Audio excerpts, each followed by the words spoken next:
And that's an unfortunate wrap up for Mieruko-chan, the finale, episode 12 of the series. I was happy that most of my thoughts around Zen ended up being true, despite some people believing otherwise. But I will say there's a little bit of a feeling of a fake out for the fake out, if that's the best way to put it. But yes, the episode pretty much opening up with Miko getting rid of this ghost of the mother. And like I said, it technically has a little bit of a fake out here where for a brief minute, it has Zen saying, well, the mother itself coming in and he's saying, what are you doing here? Or what are you still doing here, I think is what he said. And it's to make it imply that he's talking to the mother. And in fact, it actually ends up being Miko. But it is one of those things of like, well, what if you find out at some point, yeah, he does have a split personality and he was really talking to the mother. It's just trying to fake to make us think that at first, but then it's Miko.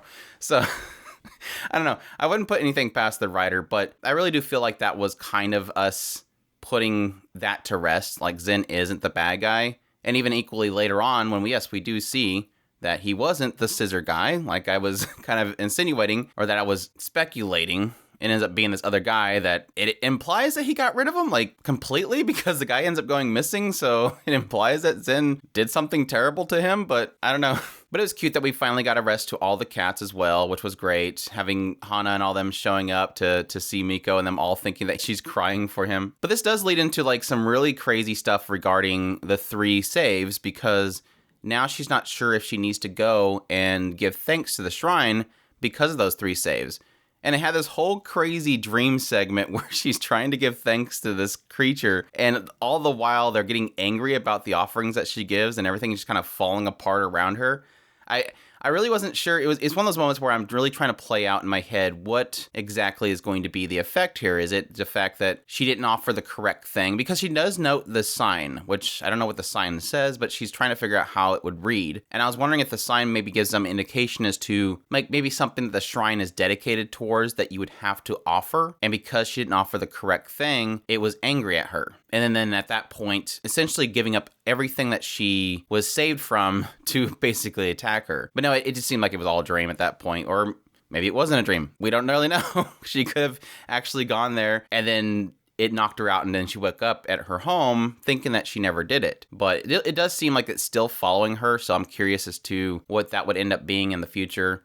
Does it actually like her and wants to help her beyond the 3, or is it just following her, expecting her to give thanks, and so it's going to keep following her until she does? The other weird thing they had with, well, to finish off Zen's whole segment of this whole thing is, I guess apparently Miko's statement to him, Miko's statement to the mother saying, you need to set him free or something like that, ends up thinking Zen thinks that she's saying that to him, so he decides to be more honest, and so he decides to tell his neighbor that he doesn't want any soup because he can't eat other people's food because he's afraid their hair would get in it. It was like one of those moments of like, well, that was kind of mean the way that he put that, but he was being honest. And then she turns and says, dang, how did he know? I tried to hide them. Like, oh, that's disgusting.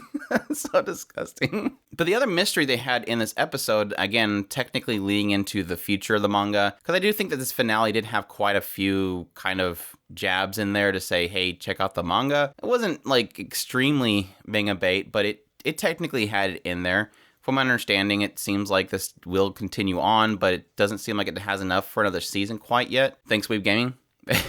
But they have this whole segment where it shows the godmother again, and she's receiving a letter from somebody with no return address, and it's the picture of Miko and Hana when they were at the shrine with the little bunnies on their face, and she's like, even if they have the stickers on there, I know who those are by their aura. And she's shocked by it. So it does indicate that she possibly knows the shrine they're at and what could be possibly following Miko. That's what I'm getting from that whole situation. That this is like a tie-in with some of the story that's going to go in the future, which is probably that Miko is... It could be one of two things. It could be an aspect of the thing that is protecting Miko is actually dangerous in some way and that the godmother needs to help her, or that the godmother is just shocked by the fact that Miko was able to have something like this in a presence of her. Like, wow, I can't believe this thing is following Miko because it's an incredible being or something like that. But it is curious, the idea of like who would be sending this to her. Obviously, I don't think Yuria would be doing it. Yuria doesn't even know where she's at. If she knew where she was at, she'd probably go find her.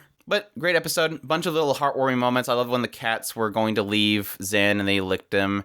I think Yuria said something to the effect that the godmother said that some spirits will haunt people that sympathize with them. So it's not the cats were angry at him or anything, it's just they were with him and haunting him as an effect of being sympathized. Having Miko give the cat, what was it, Nekomaru? Nekomaru to Zen, and then he just immediately calls him Mocha and walks out the door.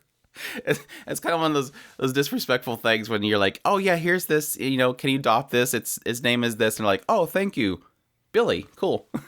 It's like, no, I didn't call him Billy. Yeah, they had some little segment at the very end of it worth, I know, I almost was thinking that the end of it was going to be an announcement for a second season, but like I said, I've been already told that it's probably not enough content unless they do some anime original stuff to do a second season. But I really did think when they were doing the whole sponsor thing at the very end of it, which I'm like, why are they doing this again? Oh, okay, this is why they're doing the sponsor thing. Typically, they take the sponsor thing out of the streaming in the West anymore. They used to show the streaming, the sponsorship stuff in the West, but having to kind of glitch out and then show this random kid in a raincoat, I'm like, okay, well, is this an announcement for a second season? But apparently not, so we'll have to wait and see. I definitely would appreciate more of this series, but at the same time, I'd wait till we get more content so that it's not running out of ideas. I want the original writer to be involved with it. So that's my thoughts on the finale, Mieruko-chan episode 12. Hope you guys enjoyed this impression. If you did, leave a like down below, comment, let me know it's the episode. Subscribe if you haven't already, and stick around as we will go into the next season. I will be doing first impressions of the next season, doing reviews and everything of the current season. So